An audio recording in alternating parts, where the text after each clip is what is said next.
عملی نیکی میں اصل شے ہے ہمدردی، ہمدردی میں مال خرچ کرنا، اور اس کے لیے ستون ہے زکوٰۃ۔ کم سے کم یہ 2.5% تو نکالو، بوتل کا کارک تو کھل جائے، پھر اور بھی دو، اور بھی دو، اور بھی دو۔ یہ تو obligatory ہے، یہ تو فرض ہے، یہ تو لازم ہے۔ لیکن مقصد کیا ہے؟ اس کو جو سمجھ لیا بس یہی زکوٰۃ ہی ہمارے ذمے میں ہے، وہ بڑے مغالطے میں۔ حضور نے فرمایا صلی اللہ علیہ وسلم، ان فی المال حقا سوى الزکوٰۃ، اے مسلمانوں یہ نہ سمجھنا کہ بس زکوٰۃ ادا کر دی تو تمہارے مال کا سارا حق ادا ہو گیا۔ ان فی المال حقا سوى الزکوٰۃ، تمہارے اموال میں حق ہے اللہ کا زکوٰۃ کے علاوہ بھی۔ اور پھر آپ نے یہ آیت پڑھی، وَآتَى الْمَالَ عَلَىٰ حُبِّهِ ذَوِي الْقُرْبَىٰ وَالْيَتَامَىٰ وَالْمَسَاكِينَ وَابْنَ السَّبِيلِ وَالسَّائِلِينَ وَفِي الرِّقَابِ وَأَقَامَ الصَّلَاةَ وَآتَى الزَّكَاةَ۔ یہاں آتا زکوٰۃ تو ہے ہی ہے، اس سے پہلے جو آ رہا ہے یہ سرپلس ہے، اس سے آگے کی بات ہے، یہ ایڈیشنل ہے۔ اسی لیے جب انفقوا انفقوا انفقوا انفقوا انفقوا کی جو تکرار ہوتی ہے قرآن مجید میں، تو ایک جگہ پھر سوال کیا صحابہ نے، کتنا خرچ کریں حضور؟ فرمایا قل العفو، کہہ دو جو بھی ضرورت سے زائد دے ڈالو، don't accumulate, don't retain any thing.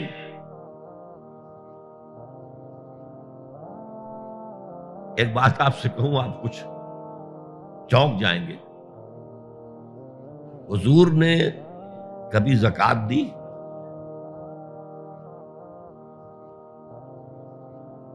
کبھی نصاب کے بقدر پیسہ آپ کے پاس جمع ہوا کہ آپ پر زکوٰۃ واجب ہوتی؟ ایسی عجیب بات ہے۔ ارکان دین میں سے ایک رکن سرے سے غائب، کبھی آپ نے مال رکھا ہی نہیں۔ حضور کا اسوہ ہم جانتے ہیں، مسواک کر لی ہے، پانچے جو ہے ٹخنے سے اوپر کر لیے ہیں، یہ اسوہ ہے؟ ہاں ہے، یہ بھی ہے، ٹھیک ہے، سنت ہے، اسوہ تو یہ ہے۔ اور صرف آپ کا نہیں، جنہیں ہم کہتے ہیں فقراء صحابہ، ابو ہریرہ، ابو ذر، سلمان فارسی، علی رضی اللہ تعالی عنہم اجمعین، یہ فقراء صحابہ میں سے تھے، کبھی کچھ نہیں رکھا اپنے پاس۔ میں نے بتایا تھا آپ کو شاید کہ حضرت علی کی جب شادی ہو رہی تھی حضرت فاطمہ سے، کوئی مکان تھا ہی نہیں، کہاں لے کے جائیں؟ ایک انصاری نے ایک حجرہ دیا ہے اپنے مکان کا، اس میں حضرت فاطمہ ودا ہو گئی۔ He didn't have any home۔ ابو ذر وہ تو دوسری انتہا کو چلے گئے تھے۔ قانون یہی ہے، حلال سے کماؤ، اگر ایک حد سے آگے بڑھ جائے تو زکوٰۃ دے دو، باقی تمہارے اختیار میں ہے، دینا چاہو دو، نہ دینا چاہو رکھو اپنے پاس۔ قانون اس سے زیادہ آپ کو پابند نہیں کرے گا۔ کبھی بھی آپ نے جبر نہیں کیا، ایمرجنسی میں بھی جبر نہیں کیا۔ ایک واقعہ آتا ہے کہ حضور کو کئی وقت کا فاقہ تھا، تھوڑی دیر کے بعد حضرت ابو بکر آئے، آپ نے چہرے سے پہچان لیا کہ فاقے سے۔ پھر حضرت عمر آئے، پہچان لیا کہ فاقے سے۔ شاید حضور خود اپنے لیے نہ اٹھتے نہ جاتے، اپنے دونوں ساتھیوں کو لے کر ایک انصاری کے باغ میں پہنچ گئے۔ انصاری کی عید ہو گئی، فوراً لا کر اس نے کچھ کھجوریں، کچھ انگوروں کے گوشے رکھے۔ اس کے بعد وہ دوڑا چھری لے کر کسی جانور کو ذبح کرنے کے لیے۔ یہ ساری تفصیلیں میں کیا بتا رہا ہوں؟ مال یہ نہیں تھا کہ مدینے میں سبھی فاقے سے تھے، موجود تھے جن کے پاس مال تھا، لیکن جبرن آپ نے کسی سے کچھ نہیں لیا۔ جب وہ چھری لے کر چلا، فرمایا دیکھنا کسی دودھ والے جانور کو نہ ذبح کرنا۔ بہرحال کچھ دیر کے بعد وہ گوشت پکا کر لایا، روٹیاں رکھی۔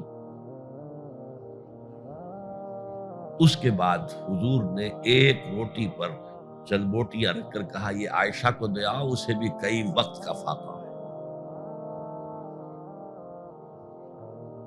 اور پھر حضرت عمر کی طرف رخ کر کے کہا عمر یہ ہیں وہ نعمتیں جس کا حساب دینا پڑے گا اللہ کے ہاں۔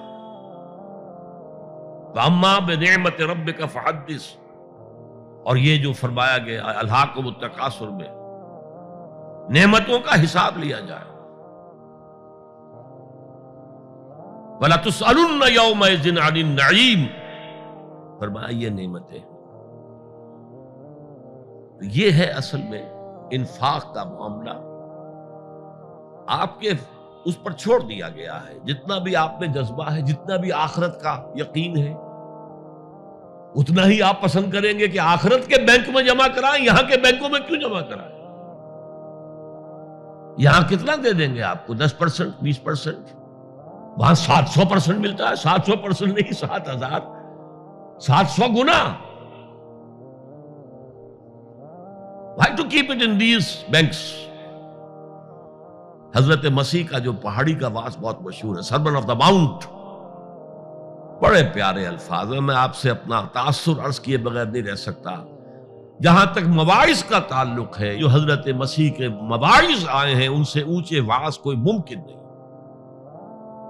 اسی میں یہ جملہ بھی ہے، دیکھو اپنا مال زمین پر جمع نہ کرو، جہاں چوری بھی ہوتی ہے ڈاکہ بھی پڑتا ہے، کیڑا بھی خراب کرتا ہے۔ آسمان پر جمع کرو جہاں نہ چوری کا اندیشہ، نہ ڈاکے کا خوف، نہ کیڑا خراب کر سکے۔ اس لیے کہ میں تم سے سچ کہتا ہوں کہ جہاں تمہارا مال ہوگا وہیں تمہارا دل ہوگا۔ مال یہاں ہوگا تو دل اٹکا ہوا ہوگا، اور فرشتے اس طرح گھسیٹ کر کھینچیں گے آپ کی جان کو جیسے کہ سیخ پر سے کباب کھینچا جاتا۔ اور اگر دل وہاں لگا ہوا ہے جس کے لاکھوں کروڑوں ڈالر سوئس بینکس میں جمع ہے، اسے کہا جائے نکل جاؤ پاکستان سے، اسے کوئی تکلیف ہوگی؟ نکل جاؤ فلاں ملک سے، ملک بدل کرتے تمہیں کیا تکلیف؟ میرے بینک کے اندر پیسے ہیں۔ البتہ جس کا باہر کچھ نہ ہو، اسے اگر یہ دی جائے سزا تو اس کی تو جان پر بن جائے گی۔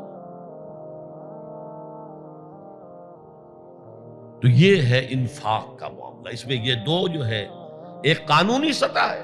قانونی سطح یہ کہ حلال ذریعہ حرام نہ ہو، سود نہ ہو، جوا نہ ہو، فحاشی کو ذریعہ نہ بنایا جائے، منشیات کو ذریعہ نہ بنایا جائے کمائی کا۔ اور جو بھی آپ کے پاس ہے، آپ نصاب کی سطح کے اوپر آ گئے تو 2.5% زکوٰۃ دے دو۔